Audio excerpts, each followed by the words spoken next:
On the news this evening, choice site for Nigerian law school in Port Harcourt generates comments. 21-year-old Chidinma Ojukwu apologizes for killing Super TV CEO. INEC begins online continuous voter registration exercise. And on the foreign scene, rescue workers hopeful as search continues in Florida apartment building collapse. I am Carl Orakwue with the news. The sighting of the Nigerian Law School in Port Harcourt is generating comments. An educationist with the University of Port Harcourt, Ben Sira, says it is a sharp contradiction of the policy of the present administration to decongest Port Harcourt. It's very paradoxical in the sense that recently we have heard the state governor talk about the need to decongest Port Harcourt and its environs. So if we should take the position of the government serious, then it's a sharp contradiction that government wants to decongest Port Harcourt and yet more schools are being cited in Port Harcourt. I do not have the insight on why government has chosen that very particular area directly outside Port Harcourt or somewhere around the suburb of Port Harcourt should have been considered. Sira, however, advised against political sentiment in locating a development facility like a school. Over the years, political consideration has taken much of factors in the siting of school. Establishment of schools cannot just be done at the whims and caprices of either the governor or the government. Adequate consultation must be done. So I do not know whether this consultation was carried out, particularly amongst the professionals in the legal profession. If that was done well and good, but if that was not done, there is a defect. On his part, a lawyer, Kingdom Chukwueze, told correspondent Soibi Ruwari that a conducive environment for learning ought to have been the ideal factor for citing a law school. The location in mind, what is the terrain of the area like? Is it a conducive environment, quiet enough to offer students of law that ambient and quiet atmosphere to concentrate and develop in their learning? If the answer is no, that such a place is a busy environment, bedeviled with the buzzes and hassles of a clear city that has the capacity to distract the fundamental concentration of students, I think that proposition should be reconsidered. Another lawyer, Eugene O'Day, said the state government should be commended for citing a law school in the state, irrespective of the location. Rivers people ought to be extremely grateful to the present governor of Rivers State, who has made it possible to bring a law school to the state. The investment it will draw into the state, both macro and micro economy, are things to be desired wherever it will be located. Of course, there's going to be a ripple effect in terms of drawing goods and services within the campus area. That, for me, will trigger development. We also thank the Council of Legal Education for considering to expand to create more law schools in Nigeria. Ode, however, advocated that the study of law as a course be made compulsory at all levels of education in the country. To make it compulsory, every aspect of human endeavor, there's need for law. So I'm thinking that time has come for it to become a policy, a deliberate policy of government, that everybody who is going through school should have a compulsory knowledge of education. Even if you're not going to go into it at a professional level, you must be exposed to the basic principles and basic knowledge of the law. You have law as one of the selective courses, but I think it should be made mandatory. It shouldn't be an optional course. It should be compulsory. In fact, both from secondary school level. Moving on, the Chief Justice of Nigeria, Justice Tanko Muhammad, has sworn in the 18 judges who were recently elevated to the Court of Appeal. The inauguration took place at the Supreme Court in Abuja. The inauguration was earlier scheduled to take place in April, but had to be postponed due to the nationwide strike of the members of the Judiciary Staff Union of Nigeria, JUSUN. Away from that, a 21-year-old Chidinma Ojukwu has openly apologized for killing the CEO of Super TV, Usifo Ataga.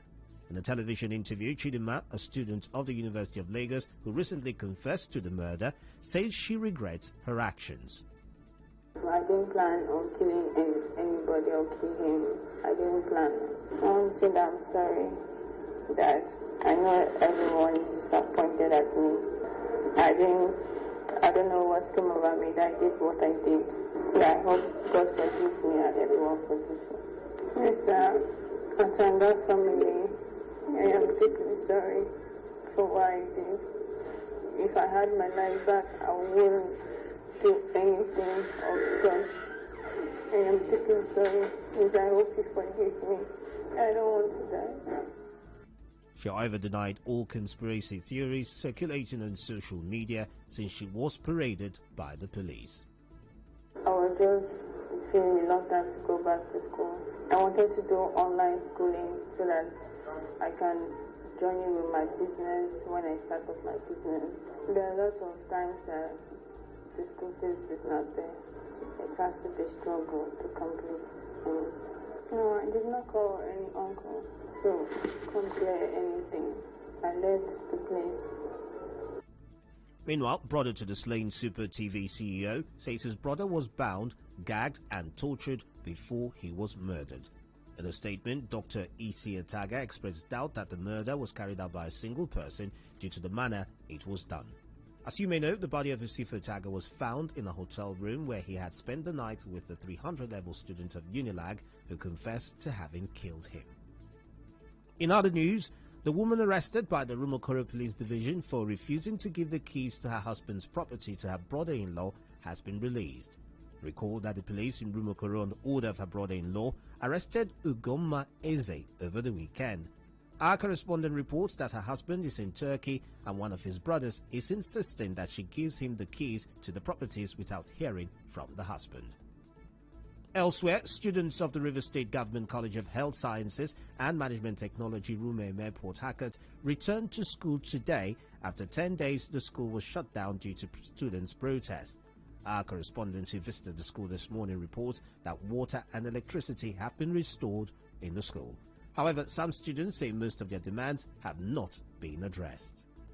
But the main things, the main issues on ground that we are raised, they've not been addressed yet. They've not been addressed. The tap is only running because there is power right now. As long as they seize the power, it will stop running. As you were coming, I know that you noticed the road. You can see how it is. If you enter inside the hostels and check the toilets, they've not fixed anything. They bought themselves time, and we are allowing them. Let's see what will happen. So far, so good. There's no water running in the hostel, which is what is meant to be happening once there is power. So it's just outside that the water is only running. They're still looking at them, and they say we should come back so we can be able to complete our academic activities. So we're back, we're still hoping. It's still just the same. Nothing has been done, and we're still pleading. If the government can at least help us, we need manpower, like to evacuate the waste around regularly, and then we need more hostels. We equally need classrooms too.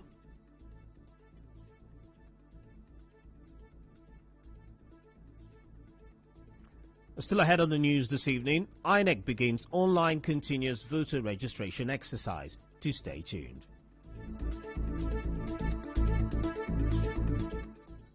Connect with your customers. Advertise on 92.3 Nigeria Info. Visit our downtown office at Shop 9, Mediatrix of All Gracies Plaza, opposite FIRS, Stadium Road, Port Harcourt, and book your commercials. Call 0817-001-8162. That is 0817-001-8162. And let us connect you to your customers. Connect with your customers. Advertise on 92.3 Nigeria Info. Visit our downtown office at Shop 9, Mediatrix of All Gracies Plaza, opposite FIRS, Stadium Road, Port Harcourt, and book your commercials. Call 0817-001-8162. That is 0817-001-8162. 2.3 Nigeria Info.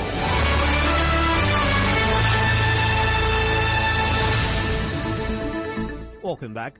INEC has started an online continuous voter registration exercise where intending voters can register before they complete the process at a designated center. On the INEC portal, new voters can pre-register, while those who have registered in the past can access the platform to review their voter registration status. The INEC Resident Electoral Commissioner in River State, Oba Efanga, spoke to our correspondent on this.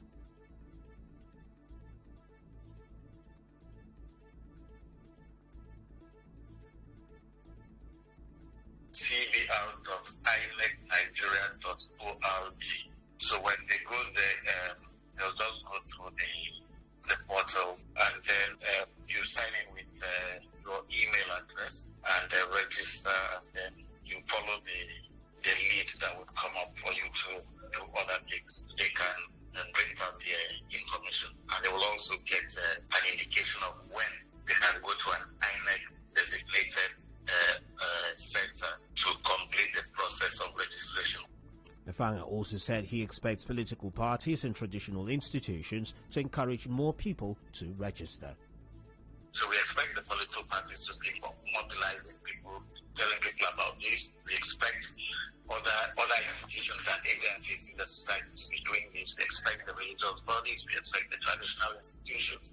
We expect the media to also be interested in getting the information and sharing this. We actually in discussion with the National Registration Agency in Rivers State. So it is not just INEC that should be talking about this. Everyone should be talking about this because election is central to our democracy.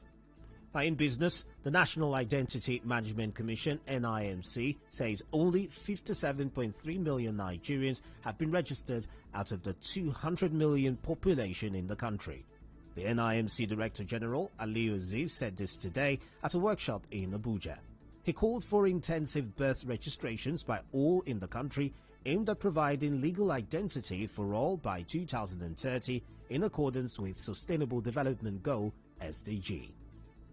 In entertainment, actress Iyabo Ojo has reacted to the decision of the leadership of the Theatre Arts and Motion Pictures Practitioners Association of Nigeria, TAMPAN, to bar movie producers and directors from working with her for having social media fights with some of her colleagues over Baba Ijesha's rape saga. In a post shared on her IG page this morning, Iyabo said she cannot be silenced. In sports, Lionel Messi has reportedly agreed on a 2-year contract extension with Barcelona until 2023. The 6-time Ballon d'Or winner's future was initially in limbo, with his contract expiring in just 2 days' time. It has been confirmed that Messi and the Catalan club have finally reached an agreement over a contract extension until June 2023, according to Fabrizio Romano. Meanwhile, a quick update on the ongoing game between Croatia and Spain. In extra time, we have Spain scoring 2 goals. Goals coming in via Alvaro Morata and Mikel Oyarzabal. And currently, it's Spain 5, Croatia 3. In foreign news, rescue workers are hoping to find a miracle survivor in voids underneath the rubble of a Florida apartment building which collapsed 5 days ago. Miami-Dade Fire Rescue Chief Andy Alvarez said a frantic effort was on the way to reach any air pockets where people could have survived. No one has been pulled alive from the site since Thursday, when the building in Surfside, north of Miami, collapsed. At least 10 people have died. And that just about does it here on the news this evening. But before we go, here's a quick look at the major stories. The choice site for the Nigeria Law School in Port Harcourt is generating comments. We told you the 21-year-old Chidinma Ojukwu has apologized for the killing of the Super TV CEO. INEC has started the online continuous voter registration exercise today. And from the foreign scene, we brought you a news story. Rescue workers are hopeful as search continues in Florida apartment building collapse. The news was edited by Choma Ezenwafo. Contact our newsroom on 0818-900-0017 for eyewitness news and breaking stories. The cloudy weather is expected in Port Harcourt this evening. I am Carl Orakwue. Good evening. The European club football season is over, but football never sleeps. Enter the UEFA European Football Championship. The pandemic could only delay, but never deny the fans the excitement they crave as the Euros take center stage. It's Euro 2020 in 2021, with scenes all over the European continent, traversing state lines and capitals, from Rome to Baku, St. Petersburg, Amsterdam, Bucharest, Glasgow, Copenhagen, Seville, Munich, and London. The coverage is global and the cast nationwide, covering every blade of grass on Nigeria's #1 radio station for sports and talk.